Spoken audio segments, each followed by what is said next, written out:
अब इसके बाद क्या करना है कि क्यूरी हमने बना ली।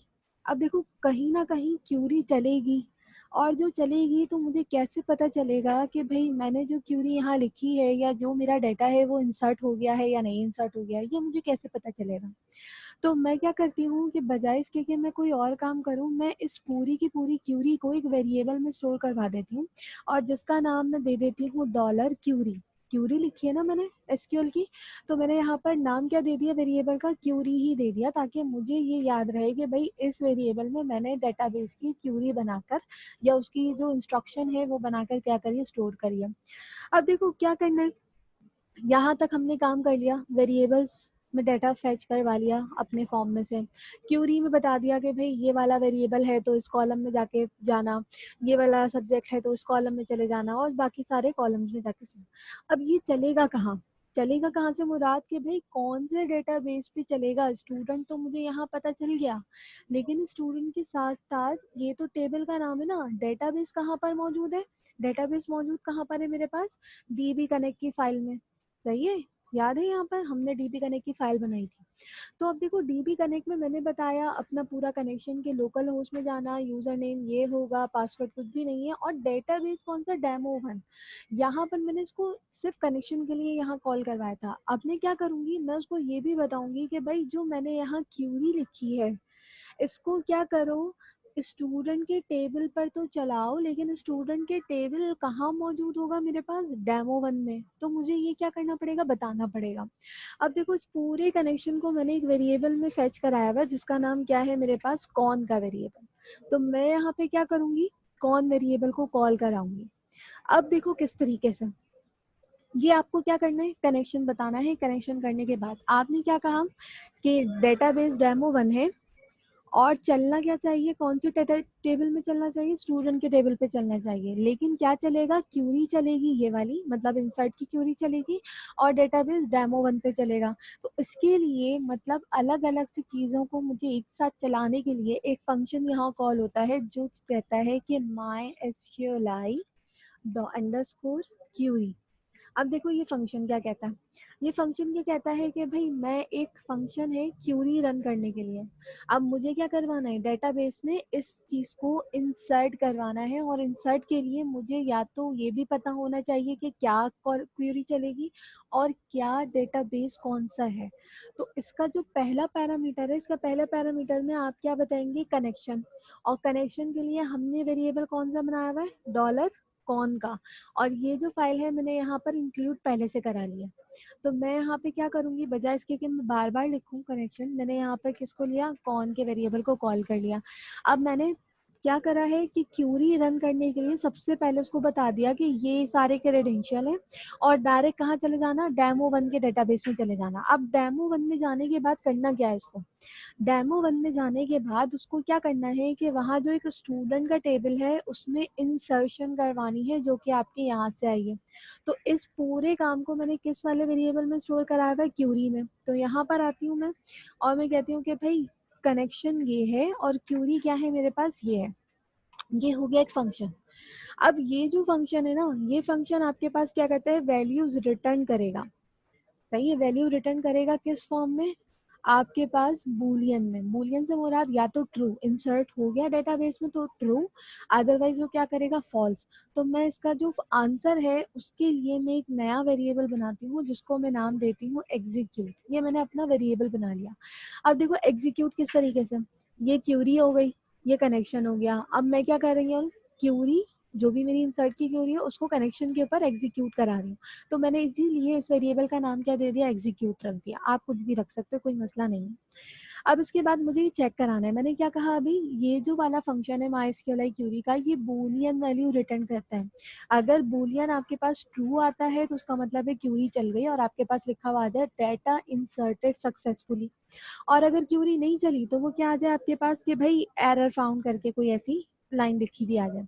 तो यहाँ पर आके मैंने कहा इफ, इफ में मैंने सिर्फ क्या लिखा कि मैंने लिखा डॉलर एग्जीक्यूट वाला जो वेरिएबल है अगर वो ट्रू होता है। देखो जब हम इस तरह कंडीशन लिखते हैं, आप लोगों को अगर याद हो तो इफ की कंडीशन कब चलती है, जब कोई भी कंडीशन ट्रू होगी।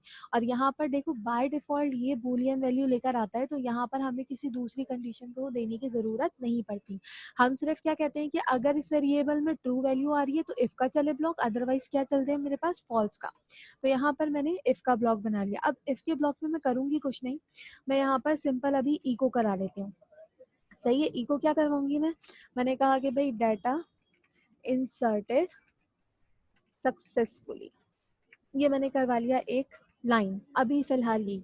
और अगर ऐसा नहीं होता तो भाई एल्स हो जाए और आपके पास इको आ जाए, एरर, एरर का इको आ जाए, आपके पास लिखा हुआ जाइए। अब ये तो हो गया एक काम। अब इसको रन करके देखते हैं क्या ये काम चल रहा है हमारे पास या नहीं। तो रन करने के लिए मुझे क्या करना पड़ेगा, ये फॉर्म के अंदर डाटा देना पड़ेगा। तो मैं यहाँ आती हूँ और हम इसको एक दफ़ा रिफ्रेश कर लेना। रिफ्रेश करना लाजमी है क्योंकि आप जब चेंजेस कर रहे होते हो तो आपको वहाँ पर ये कह लो चेंजेस हो जाते हैं। अब यहाँ पर आई और अब हम यहाँ पे लिखते हैं नेक्स्ट स्टूडेंट का नाम, मैंने कहा हारिस। सब्जेक्ट लिख देते हैं यहाँ पर लेट सपोज एसईओ, जेंडर कर देते हैं मेल और ईमेल हम यहाँ पे लिख देते हैं भाई haris@abc.com। ये मैंने क्या करा, एक ईमेल लिख। अब देखो इंसर्ट रिकॉर्ड करूंगी, क्या होना चाहिए, यहाँ पर डेटा आ जाना चाहिए। तो अब हमें ये चेक करना है कि क्या जो हमने काम किया है वो अब तक आपने सही काम किया है या नहीं। तो मैं यहाँ इंसर्ट रिकॉर्ड करती हूँ। क्या लिखा हुआ आ गया मेरे पास, डाटा इंसर्टेड सक्सेसफुली। इसका मतलब क्या है कि डेटाबेस में आपका काम हो जाना चाहिए। अब आ जाते हैं पीछे। पीछे मैं गई तो यहाँ तो एक ही रिकॉर्ड है। तो एक ही रिकॉर्ड क्यों है कि जब हम डेटाबेस में कोई भी चीज़ इंसर्ट कराते हो तो उसको रिफ्रेश कराना लाजमी है। और रिफ्रेश कैसे करवाओगे, ये टेबल का नाम है, उसके ऊपर एक दफ़ा क्लिक कर लेना। क्लिक करोगे तो ये रिफ्रेश हो जाएगा और यहाँ पे देखो आईडी आ गई क्या, टू, नेम क्या आ गया मेरे पास हारिस, और सब्जेक्ट ईमेल और सारी चीजें आपकी यहाँ पर क्या हुआ, इंसर्ट हो गई। अब यहाँ पे क्या है कि देखो डाटा इंसर्टेड सक्सेसफुली हो गया। अब मुझे फॉर्म चाहिए, मतलब अगर मुझे दोबारा फॉर्म चाहिए तो मुझे क्या करना होगा, यहाँ से पीछे जाना पड़ेगा। सही है, तो हम इसको क्या करते हैं, थोड़ा और मॉडिफाई करते हैं। किस तरीके से मॉडिफाई, ये मैं कहती हूँ कि भाई इको ना हो, एक अलर्ट आ जाए। अलर्ट आ जाए, मुझे ना ये नहीं चाहिए इंसर्टेड वाला काम। अब देखो अलर्ट है, अलर्ट क्या है, जावास्क्रिप्ट का। ये बात मैंने पहले भी आप लोगों को पढ़ाई थी कि अगर जावास्क्रिप्ट को आपको यहाँ यूज करना होता है तो आपको स्क्रिप्ट का टैग क्या करना पड़ता है, ओपन। और इसी तरीके से स्क्रिप्ट का टैग इको के अंदर आपको बंद भी करना पड़ता है। उसके बाद आप क्या कर सकते हो, अलर्ट का काम कॉल करवा सकते हो। तो मैंने लिखा अलर्ट सिंगल कोड, और सिंगल कोड के साथ मैं यहाँ लिखती हूँ, यही लाइन लिख देती हूँ जो मैंने ऊपर लिखी थी। तो ये मैंने कॉपी किया और ये मैंने पेस्ट किया एंड देन सेव किया। अब इसके बाद हम दोबारा आते हैं, यहाँ पर आई मैं पीछे, इसको एक दफ़ा रिफ्रेश कर लेना अपने पेज को। अब हम आते हैं दूसरे स्टूडेंट का नाम, मैंने यहाँ लिखा निम्रा। सब्जेक्ट हम यहाँ लिख देते हैं लेट सपोज HTML, जेंडर हम कर देते हैं ये, और ईमेल में मैं लिख देती हूँ यहाँ पर nimra@abc.com। सही है, अब मैंने क्या करा है वहाँ पर कि वो लाइन लिखी हुई ना आए, वो मेरे पास एक अलर्ट आ जाए, अलर्ट जनरेट होकर आ जाए। मैंने इंसर्ट रिकॉर्ड किया तो यहाँ पे देखो डाटा इंसर्टेड सक्सेसफुली, ओके किया तो ये मेरे पास अभी ब्लैंक पेज दे रहा है। और अगर मैं यहाँ डेटाबेस में जाऊँ तो मैं इसको क्या करना पड़ेगा, मुझे दोबारा से रिफ्रेश करना पड़ेगा। तो जैसे ही मैंने रिफ्रेश करा तो ये इसने बता दिया कि भाई आपका तीसरा रिकॉर्ड भी इंसर्ट हो गया है आपके डेटाबेस में। इसका मतलब क्या है कि आपका इंसर्शन वाला काम चल रहा है। मगर देखो यहाँ पे एक चीज़ है क्या, कि अगर मैं इंसर्ट करके अलर्ट आ रहा है तो अलर्ट आने के बाद ना मैं ये चाह रही हूँ मुझे दोबारा से वो फॉर्म वाली चीज़ मिल जाए जहाँ से मैं इंसर्शन करवा लूँ। अब बजाय इसकी कि मैं यहाँ जो है ना वो बैक करूँ और फिर जाके मैं रिफ्रेश करूँ, मतलब एक कह लो लंबे काम से हम बचना चाह रहे हैं। तो फिर हम यहाँ पर आ जाते हैं दोबारा से। क्या करती हूँ मैं, एक जावास्क्रिप्ट का फंक्शन है। जावास्क्रिप्ट का फंक्शन क्या कहता है, आपके पास ये स्क्रिप्ट का टैग को मैंने क्यों ड्रैग करा है, क्योंकि ये जावास्क्रिप्ट का फंक्शन है।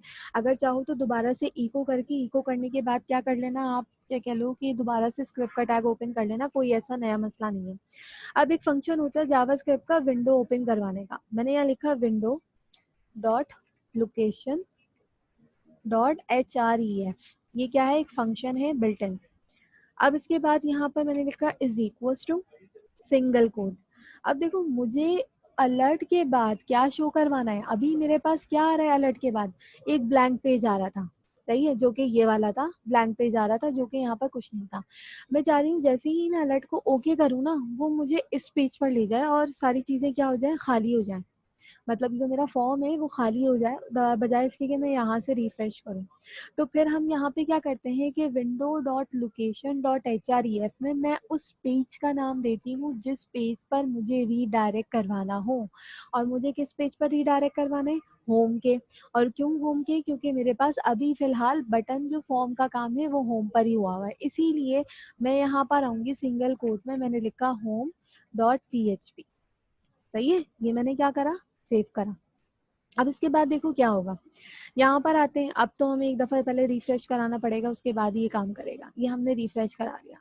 अब आ जाते हैं कि हम क्या करते हैं, किसी दूसरे स्टूडेंट का नाम फिल करते हैं। मैंने लिखा है यहाँ सना, सब्जेक्ट हम यहाँ से सिलेक्ट कर लेते हैं शीशा, जेंडर हम कर लेते हैं यहाँ पर फीमेल, और यहाँ पर आके मैंने लिख दिया sana@abc.com, ये मैंने लिख दिया आपका ये कह लो ईमेल लिंक दी। अब मुझे क्या चाहिए कि जैसे ही मैं इंसर्ट रिकॉर्ड करूं तो एक अलर्ट आ जाए जो लिखा हुआ है डाटा इंसर्टेड सक्सेसफुली, उसके ऊपर मैं ओके करूं तो मुझे ये फॉर्म नजर आ जाए दोबारा से, सही है, बार बार पीछे जाने का काम मेरा खत्म हो जाए। तो अब मैं इसको इंसर्ट रिकॉर्ड करा तो मेरे पास ये कह लो अलर्ट तो आ गई, और अलर्ट में लिखा हुआ भी आ गया कि भाई आपका डाटा इंसर्ट हो गया। अब काम क्या होना चाहिए कि अगर मैं इसके ऊपर ओके करूं तो मुझे दोबारा से वो फॉर्म दे दें। तो मैंने इसको ओके किया, तो देखो जैसे ही मैंने ओके का बटन दबाया, इसने मुझे कौन सा वाला फॉर्म लाके दिया, वही फॉर्म लाके दिया, और मेरा जो फॉर्म का डाटा था उसको क्या कर दिया, वैनिश कर दिया, और मेरे यहाँ पर दोबारा से फॉर्म आ गया। इससे पहले तक क्या कर रहे थे हम कि बार बार पीछे जाके रिफ्रेश करवाने का काम कर रहे थे। अब आप जितनी दफा आप क्या करोगे, अपने टेबल में वैल्यूज इंसर्ट करवाते जाओगे, वो क्या करेगा, आपके पास इसी तरीके से एक अलर्ट जनरेट करेगा और उसको नई विंडो ओपन करा देगा। किस तरीके से, हम यहाँ पे क्या करते हैं, चेक कर लेते हैं, ठीक है। अब मैं यहाँ लिख देती हूँ भाई निशात, सही है, यहाँ पर सब्जेक्ट लिख देते हैं इसका, लेट सपोज PHP लिख देते हैं, फीमेल। अब यहाँ पर आने के बाद इसकी ईमेल लिखते हैं, मैंने कहा nishat@abc.com, सही है।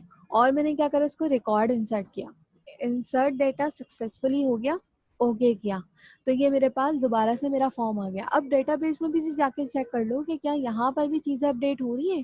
यहाँ तो वो कह रहा है कि डाटा इंसर्ट हो गया, लेकिन क्या वो काम यहाँ पर हो रहा है या नहीं। तो उसके लिए हमने देखो 2 डाटा इंसर्ट करवाए, मतलब टोटल हमारे पास जो रिकॉर्ड है वो 5 होने चाहिए। यहाँ पर अभी मेरे पास कितने शो हो रहे हैं, 3 रिकॉर्ड शो हो रहे हैं। तो यहाँ पर आके अगर मैं दोबारा से अपने टेबल को रिफ्रेश करूँ तो मेरे पास यहाँ 5 रिकॉर्ड होने चाहिए, जो कि मेरे पास यहाँ अपडेट हो गए हैं।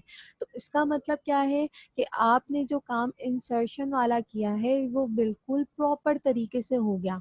अब आप इसमें क्या कर सकते हो, इसमें आप CSS लगाकर अपना फॉर्म को बहुत अच्छे तरीके से बना सकते हो। उसमें कोई ऐसी ये कह लें कि ये नहीं है कि अगर आपने ऐसा काम कर लिया तो आपको यही काम करना पड़ेगा। आप इस फॉर्म को CSS लगाओ, बूटस्ट्रैप लगाएं, और इस फॉर्म को क्या कर लें, बहुत ही अच्छे लेआउट के साथ काम कर सकते हैं।